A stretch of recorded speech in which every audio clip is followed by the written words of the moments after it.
Bismillahirrahmanirrahim. Assalamualaikum warahmatullahi wabarakatuh. Salam sejahtera untuk kita semua. Semoga teman-teman akademisi dalam kondisi sehat dan jangan lupa bahagia. Teman-teman, seringkali peneliti pemula ataupun mahasiswa kebingungan ketika seorang pembimbing ataupun pemuji bertanya, mengapa Anda menggunakan metode kualitatif? Kenapa untuk menjawab rumusan masalah ini tidak menggunakan kuantitatif? Nah, atau kalian sudah menjabarkan terkait dengan penelitian kuantitatif, ternyata si pemuji mengatakan ini harusnya kualitatif. Nah, si peneliti pemula ataupun mahasiswa seringkali kebingungan argumen apa yang bisa dia sampaikan agar si pembimbing ini mau menerima bahwa ini memang benar-benar penelitian kualitatif. Karena itu, dalam video ini akan kita bahas. Yuk langsung ke laptop.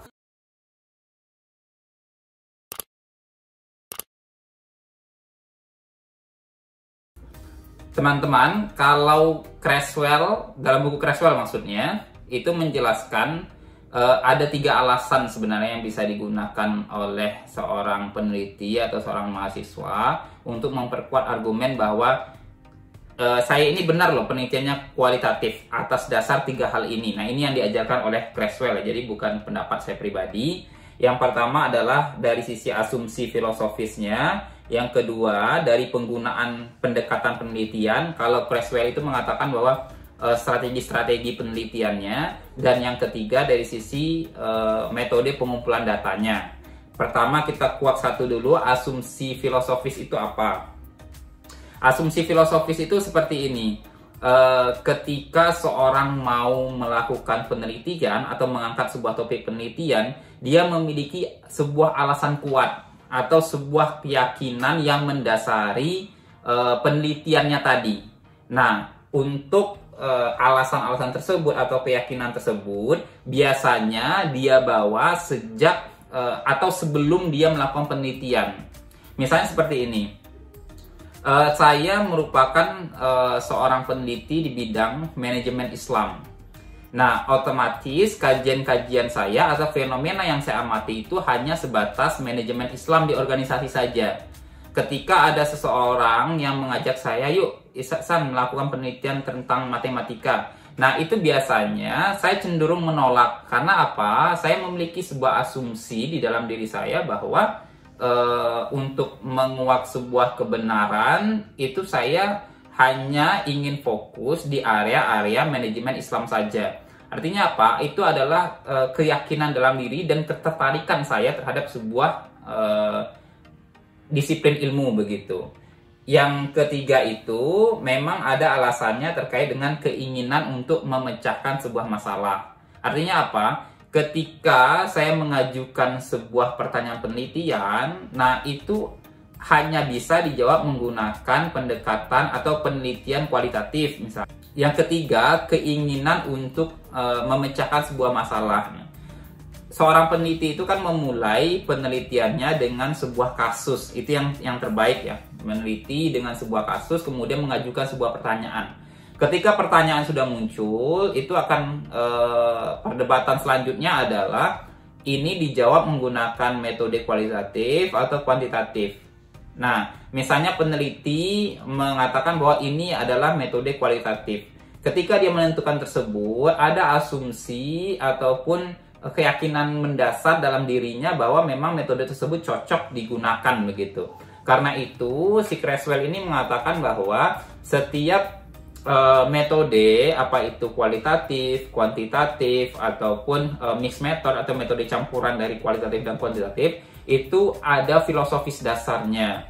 Nah, sekarang saya hanya ingin fokus ke kualitatif saja ya. Untuk kuantitatif dan metode campuran kita bahas di lain waktu. Untuk kualitatif itu, Creswell mengatakan bahwa filosofis dasarnya itu ada pada pandangan konstruktivisme dan yang kedua advokasi.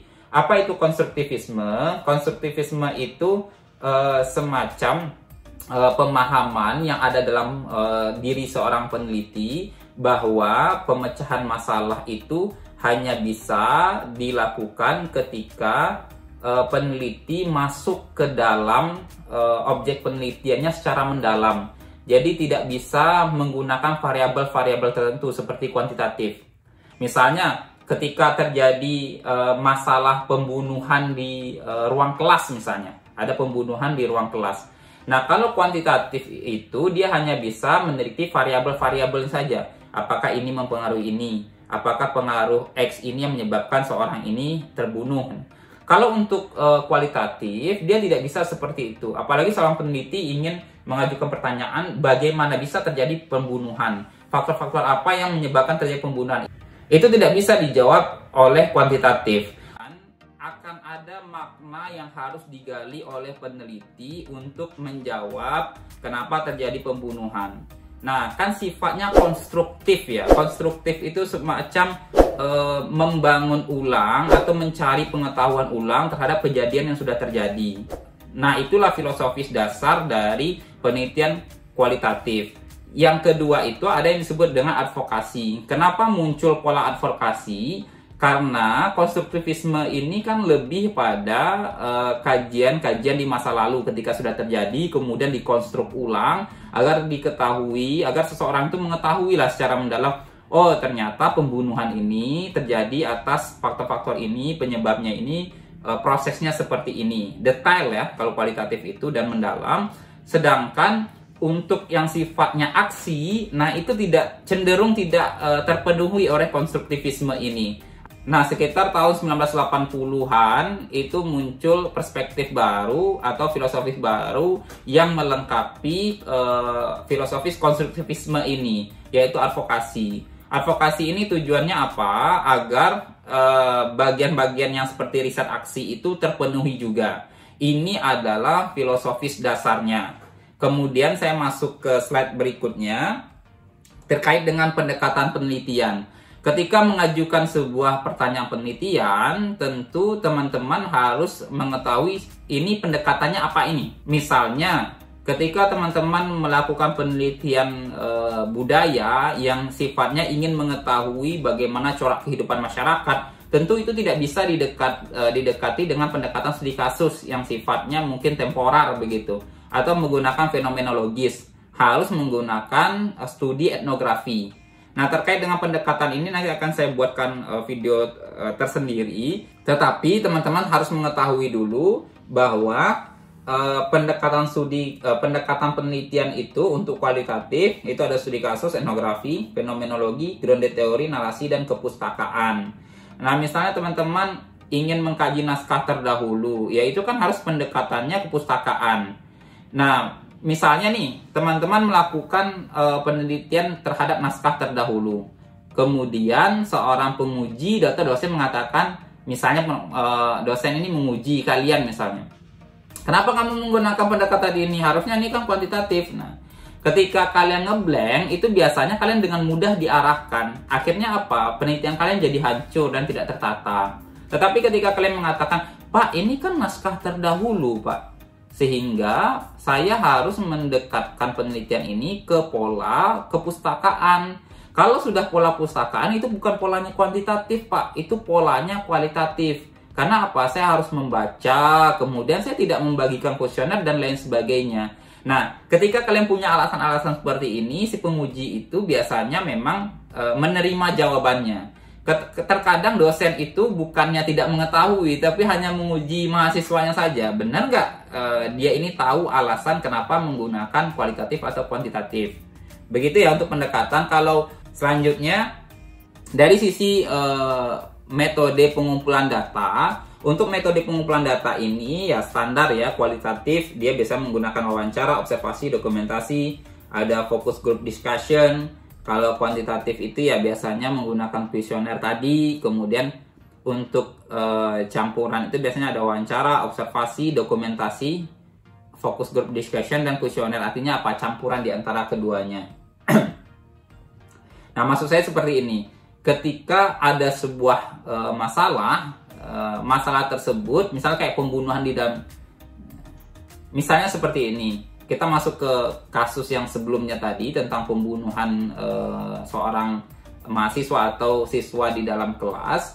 itu untuk mendapatkan jawaban yang menyeluruh itu tidak bisa menggunakan kuesioner iya atau tidak, setuju, sangat setuju, ataupun puas atau tidak puas begitu ya. Tapi harus menggunakan pendekatan wawancara. Harus ditanya orang ini, kemudian orang lain, kemudian penjaga sekolah, penjaga gedung, dan lain sebagainya. Ketika kalian menggunakan pengumpulan data seperti itu, disitulah kalian bisa menjudge bahwa penelitian saya ini atau alasan saya menggunakan kualitatif ini seperti ini alasannya begitu. Jadi kuat ya. Jadi dari 3 hal tadi ada asumsi dasar yang memang dimiliki oleh peneliti, yang kedua dari pendekatan penelitian, dan yang ketiga dari metode pengumpulan datanya. Sekarang kita masuk ke contoh, ada 4 gambar. Gambar pertama siswa sedang tidur, gambar kedua itu ada siswa yang semangat belajar ya. Nah, gambar ketiga ada ini semacam jemaah tablik begitu. Gambar keempat ini adalah komentar begitu. Nah, jika teman-teman melakukan sebuah penelitian, misalnya nih, saya ingin melakukan sebuah uji coba di kelas A, saya berikan sebuah tugas ke siswa, kemudian siswa mengerjakan sendiri. Kemudian di kelas B, siswa ini saya beri tugas, kemudian saya awasi. Kira-kira mana yang lebih efektif di antara 2 metode tersebut misalnya. Kalau polanya seperti ini, ya berarti kalian harus menggunakan eksperimen. Eksperimen itu miliknya kuantitatif. Nah, begitu cara menetapkannya. Atau seperti ini. Di foto ketiga tentang jemaah tablik, kalian ingin melakukan sebuah penelitian kenapa jemaah tablik ini cenderung mau meninggalkan keluarganya, kemudian pergi dakwah ke sana dan kemari misalnya. Nah, kalau sudah pertanyaan seperti itu, misalnya pendekatannya menggunakan studi kasus, kemudian kalian harus mewawancarai nih, mengobservasi secara langsung, mencari dokumen-dokumennya. Jika kalian menggunakan pola seperti ini, berarti itu alasan bagi kalian, alasan kuat yang bisa kalian gunakan ke dosen atau ke pembimbing bahwa ini adalah penelitian kualitatif. Karena pola pengumpulan datanya saya gunakan seperti ini, Pak. Karena pendekatannya seperti ini. Nah, itu contoh alasannya. Begitu juga misalnya dengan YouTube komentar yang ada di YouTube. Kalian ingin meneliti tentang konten komentarnya. Kalau menggunakan konten komentar ini, biasanya kan menggunakan konten analisis. Tidak bisa menggunakan pendekatan kuantitatif. Karena ini kata per kata yang diteliti, bukan sifatnya kuesioner ataupun uji variabel. Dari sini kalian bisa mengatakan bahwa Pak, ini jenis penelitiannya adalah kualitatif. Nah, itu alasan-alasannya ya. Ini contoh praktisnya jika kalian diminta untuk menulis di lembaran proposal kalian atau di lembaran penelitian kalian. Ini kata-katanya bisa kalian gunakan. Ini saya coba bangun. Misalnya ditanya, kenapa kalian menggunakan metode atau jenis penelitian kualitatif? Jawabannya seperti ini. Penelitian ini berusaha untuk mendeskripsikan. Nah, ini sampaikan apa yang kalian deskripsikan, masalah intinya apa. Metode yang mampu memenuhi deskripsi penelitian atas masalah tersebut hanyalah kualitatif misalnya. Melalui kualitatif, peneliti bisa mendapatkan data yang rinci melalui wawancara dan observasi lapangan. Kemudian, keunggulan kualitatif yang dapat menggunakan pertanyaan terbuka dinilai membantu peneliti untuk mendapatkan data yang dibutuhkan. Itu kalau pertanyaan kalian sifatnya deskriptif, hanya menjelaskan saja. Tetapi kalau penelitian kalian sifatnya analisis, lebih mendalam lagi ya, jawabannya seperti ini. Peneliti ini menjelaskan makna dari masalah, sampaikan masalah kalian apa. Kemudian, penjelasan makna ini tidak dapat dijangkau oleh kuantitatif karena sifatnya hanya menguji variabel. Pengungkapan makna hanya dapat dilakukan setelah peneliti mendeskripsikan masalah utama dan mengetahui faktor-faktor yang melatar belakangi masalah. Sehingga kan sifatnya mendalam dan detail. Karena itu kalian menggunakan kualitatif begitu. Saya ingin menjelaskan sedikit lagi. Di sini kan ada pertanyaan, ada informasi tanda merah ya. Kemudian keunggulan kualitatif yang dapat menggunakan pertanyaan terbuka, ada tulisan merah. Saya ingin menjelaskan sedikit pertanyaan terbuka itu apa. Pertanyaan terbuka itu hanya bisa digunakan oleh kualitatif. Misalnya seperti ini. Kalian mengangkat tema penelitian tentang berpakaian ala Nabi dihubungkan dengan kebiasaan berpakaian di komunitas muslim. Kan ada sekelompok jemaah tabligh yang kesehariannya atau ketika sholatnya menggunakan pakaian ala Arab begitu, ala Nabi maksud mereka. Tetapi bagi komunitas muslim yang lainnya biasanya hanya menggunakan celana atau kain sarung. Nah, ketika kalian ingin mengetahui alasan tersebut, kalian nggak bisa menggunakan kuantitatif. Kenapa? Karena kalian akan memberikan jawab pertanyaan-pertanyaan yang sifatnya terbuka. Contoh pertanyaannya seperti apa? Bagaimana proses Anda bergabung dengan JT misalnya? Bagaimana proses Anda menggunakan pakaian yang sebelumnya belum pernah Anda pakai? Bagaimana pengalaman Anda berbeda dengan Muslim pada umumnya? Nah, pertanyaan seperti ini diajukan ketika wawancara, dan ini nanti akan dikembangkan lagi ketika jawab pertanyaan-pertanyaan berikutnya muncul begitu. Nah, semoga 3 alasan ini bisa kalian gunakan. Pak, saya itu agak kesulitan untuk memahami alasan pertama, ya setidaknya kalian bisa menyampaikan dari 2 alasan saja, atau minimal kalian bisa menyampaikan dari 1 alasan saja. Seperti yang saya katakan tadi, ketika terjadi pembunuhan di dalam kelas, nah kalian ingin mendeskripsikan. Ketika sudah mendeskripsikan dan data dikumpulkan menggunakan wawancara, itu sudah alasan kuat untuk kualitatif. Jadi silakan dikonstruk sendiri, jangan sampai teman-teman itu kesulitan ketika ditanya, ini kenapa kualitatif, ini kenapa kuantitatif begitu. Saya berharap video ini membantu teman-teman untuk menjawab alasan kualitatif. Demikian, semoga berkah. Kebetulan ini hari Jumat berkah juga. Saya tutup dengan juga. Kalau ada yang bertanya silakan di kolom komentar. Terkadang nanti saya buatkan video tersendiri. Kalau seandainya suka di like, tidak suka di dislike saja. Ketika teman-teman ingin mengikuti silakan di subscribe. Assalamualaikum warahmatullahi wabarakatuh.